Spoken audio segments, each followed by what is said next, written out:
Hello, everyone. Today, my name is Raymonte DeGroat. Today we'll be talking about the President Trump's new immigration policies, how they affect Americans, especially the African Americans. We'll also look at how African Americans contribute to the economy. President Trump's immigration policies has shaken up the world of America. What he has done is put on the biggest uh, battle of deportation that's been in American history. What he's doing is targeting the immigrants from these different countries and returning them to their countries. Mm, how can I speak about this without being uh, com- politically correct or politically wrong?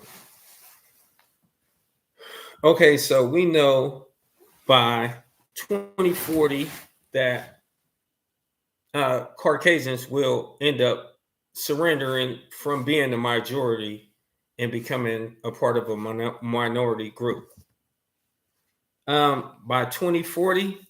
But as you can understand now, the transition is taking place right now. And as you look back a couple of years previous, uh, more Caucasians has been passed away than they're brought into this life. So the Caucasian race has more deaths than they had more children born in maybe 2 years ago. Um, who will President Trump and the Caucasian people become a minority to? That will be the Hispanics, the speaking people, the places that the Spaniards conquered and took over and left their dialect there for those people to continue to be labeled as one Hispanic. Um, he's really going after these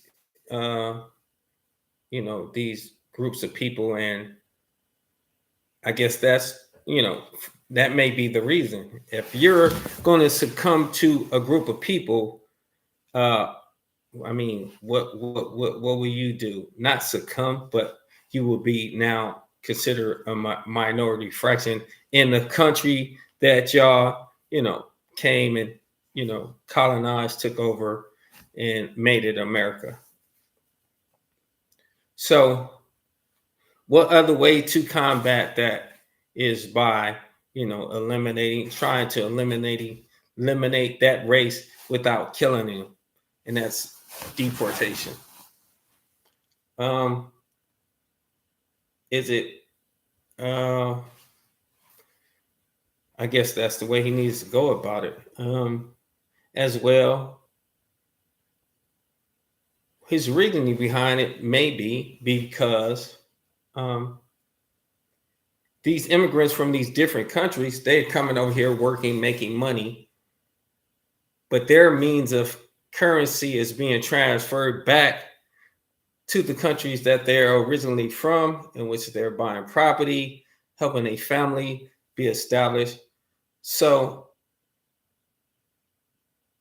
it could be taking a hit to the economy based on the fact that just as much money as we giving it out, we kind of, you know, detouring it out of the country, helping the immigrants, build up their own country or whatever they do with the money they make. But that money is not circulating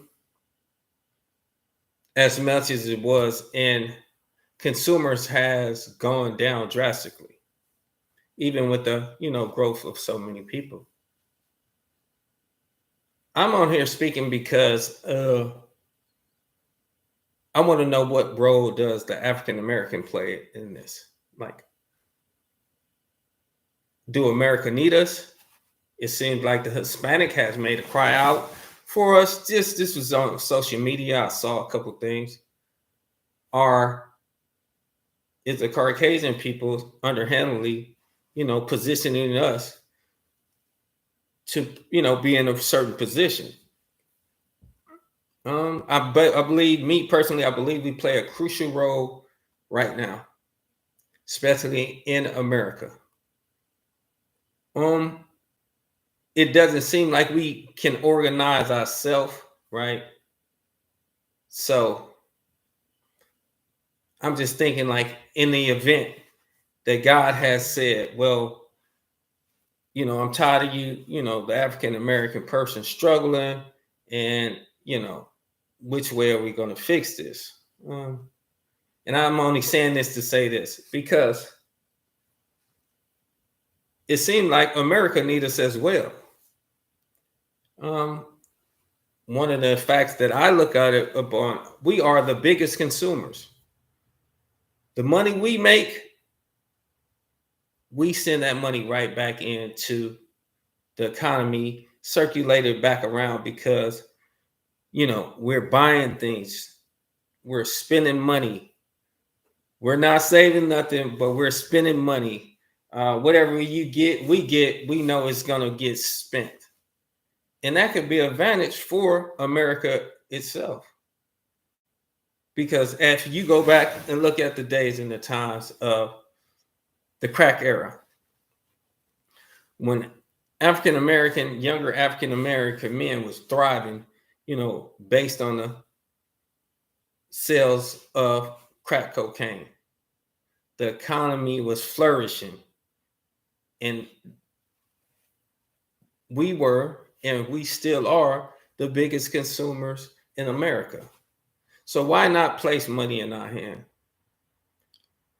I had an in-depth look at things from a clearer perspective during COVID, the EDD. The EDD. Woo!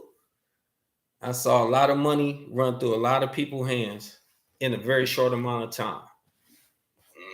But as you look at it, inflation was up. The economy was doing good.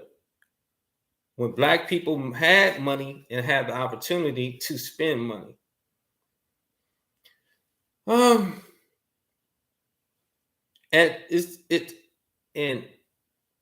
as I look here, in 2019, Black households spent $835 billion. And this number has been growing years to come.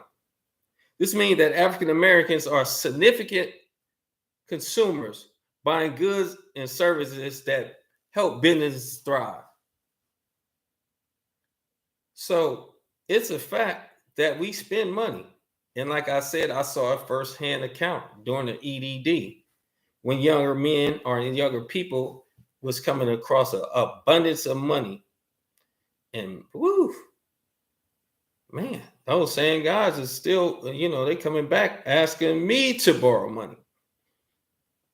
For us to continue to thrive, it's going to be important for African Americans to support Black-owned businesses, encourage entrepreneurship within their communities.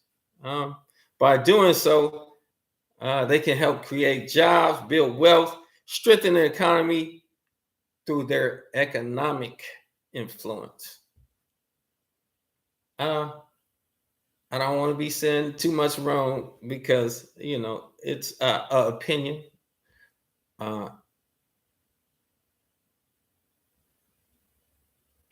We have to advocate fair policies and equal opportunities so that we can help ensure that everyone has a chance to succeed, just as a people.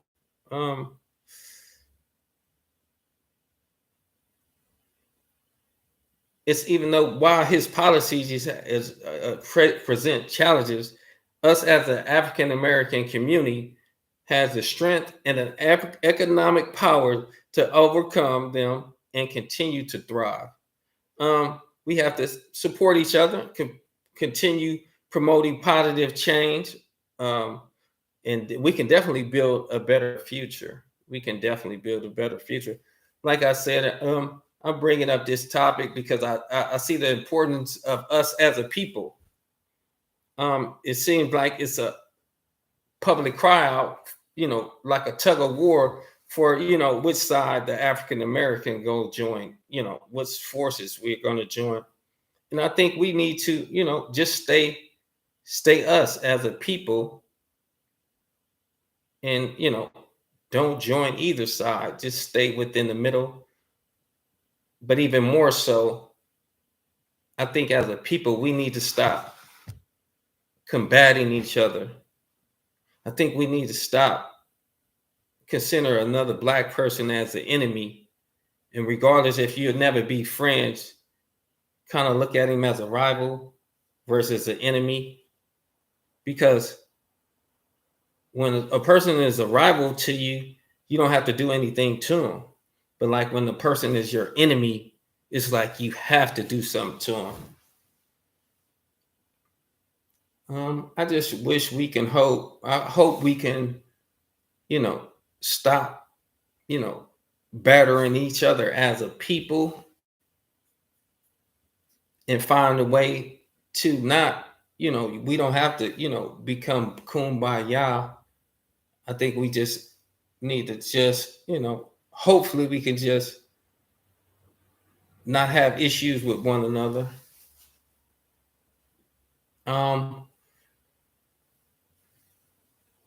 It's if we can figure out a way to not collide so much and start networking a lot more, I think we stand the best chance. One thing about the Hispanic people, I don't know if this comes from the Catholic Church or whatnot, but with the Hispanic people, to say the most, when they have a leader, they look at their leader like a god. So what he says goes. For us of the African American descent, I think we always need a council to hold leadership. Within that council is fractions and things are being, split. And then it turns out to be it's too many chiefs and not enough Indians. I think our time is here right now. We just have to figure it out.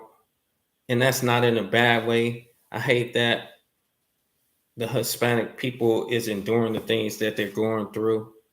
I really do. I have so many Hispanic and, friends and ones that I love deeply.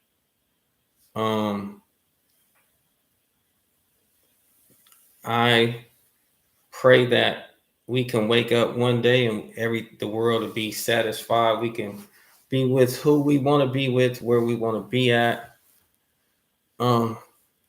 Unfortunately, that's not a reality.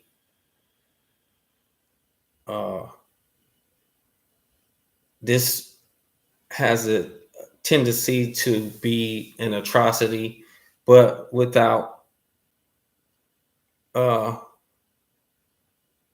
any casualties physically. But like I was trying to explain,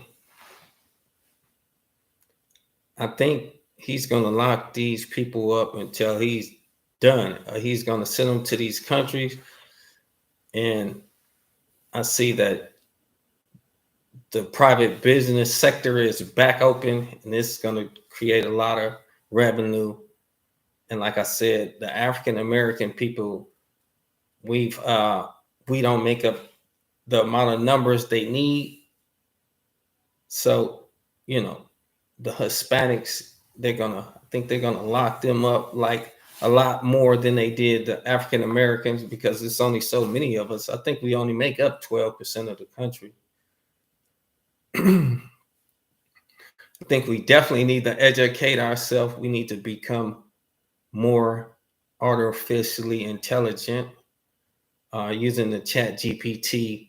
I want to share with everybody today something that blew my mind. Like I explained to you before, I spent a lot of time on Chat GPT AI. I asked it so many questions. Like I sit down and like have like real in-depth conversations. I'm getting a lot better at, you know, knowing the right questions to ask it. So I'm getting these great answers.